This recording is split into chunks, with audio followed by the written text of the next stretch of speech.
Canada study visa में बहुत बड़ा चेंज।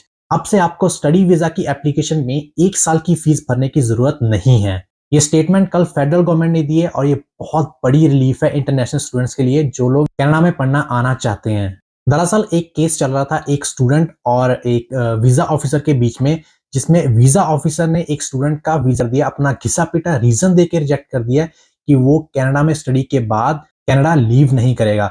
बट जब उससे ये जस्टिफिकेशन मांगी गई तो उससे ये तो जस्टिफाई नहीं हुआ कि वो कनाडा छोड़ के नहीं जा पाएगा, बट उसने ये जस्टिफिकेशन दी कि इसने अपनी पहले साल की फीस नहीं भरी थी, इसलिए मैंने इसका वीजा रिजेक्ट कर दिया, जो कि फेडरल गवर्नमेंट ने बिल्कुल गलत बताया। और उसी टाइम उन्होंने एक स्टेटमेंट दी कि अब से कनाडा में अगर आप स्टडी वीजा अप्लाई करते हो तो आपको पहले साल की फीस भरने की जरूरत नहीं है। बस आपके पास ये प्रूव करने की एबिलिटी हो कि आप स्टडी वीजा आने के बाद आप अपनी 1 साल की फीस भर सकते हो। कनाडा में स्टडी करने के लिए दो मेजर रिक्वायरमेंट्स हैं। पहली कि आपको आईएलटीएस का एग्ज़ाम देना पड़ेगा और दूसरी आपको कॉलेज की 1 साल की फ़ीस देनी पड़ेगी। अब आईएलटीएस में स्कोर तो सब ले आते हैं बट 1 साल की फ़ीस इकट्ठी भरना is a very difficult task. In case अगर लोगों के पास इतना पैसा पड़ा भी होता है तो फिर भी वो एक डर लगा रहता है कि इतनी फ़ीस भरने के बाद अगर कुछ गलत हो गया, लाइक अगर वीज़ा रिफ्यूज़ हो गया तो बहुत बड़ी दिक्कत आ सकती है। क्योंकि वीज़ा रिफ्यूज़ल के केस में आप बहुत पैसा डुबा सकते हो करेंसी कन्वर्जन में ही, और कुछ तो कॉलेज वाले रख लेते हैं नॉन रिफंडेबल फ़ीस के नाम पे।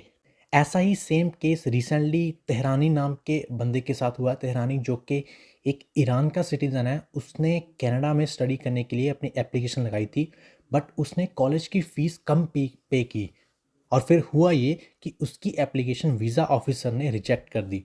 और रिजेक्शन का रीज़न वही जो उनका घिसा पेटा टिपिकल रीज़न होता है, that you will not leave Canada after the study. But Tehrani ने जब उन पे केस किया तो जब वीज़ा ऑफिसर से जस्टिफिकेशन मांगी गई तो कनाडा छोड़ के जाने का जो जस्टिफिकेशन नहीं दे पाए, बट उन्होंने कहा कि इन्होंने 1 साल की फ़ीस नहीं भरी है इसलिए मैंने इसका वीज़ा रिजेक्ट कर दिया। जिस पे फेडरल गवर्नमेंट ने इस रीज़न को बहुत गलत बताया और स्टेटमेंट दी कि स्टूडेंट्स को अपनी 1 साल की फ़ीस भरने की ज़रूरत नहीं है। बस आपको एक शो करवाना पड़ेगा जब भी आप कनाडा की स्टडी वीज़ा की फ़ाइल लगाओगे, बस आपको शो करवाना पड़ेगा कि आप 1 साल की फ़ीस भर सकते हो अपना वीज़ा आने के बाद। तो अब आपको कॉलेज का ऑफ़र लेटर आने के बाद आपको कॉलेज की फ़ीस भरने की ज़रूरत नहीं है। बस आपको सीधा ही अपना स्टडी वीज़ा लगा सकते हो। बट स्टडी वीज़ा लगाते टाइम आपको ये जस्टिफिकेशन देनी होगी कि आप 1 साल की फ़ीस आगे जाके भर सकते हो। Honestly this is a very very good news.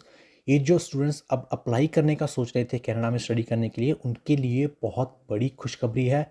मेरी नज़र में बहुत बड़ी रिलीफ है ये इंटरनेशनल स्टूडेंट्स के लिए। अब आपकी इस पे क्या राय है, आप हमें कमेंट बॉक्स में लिख के ज़रूर बताना और अपने दोस्तों के साथ ज़रूर शेयर करना जो कि कनाडा में आने का सोच रहे थे।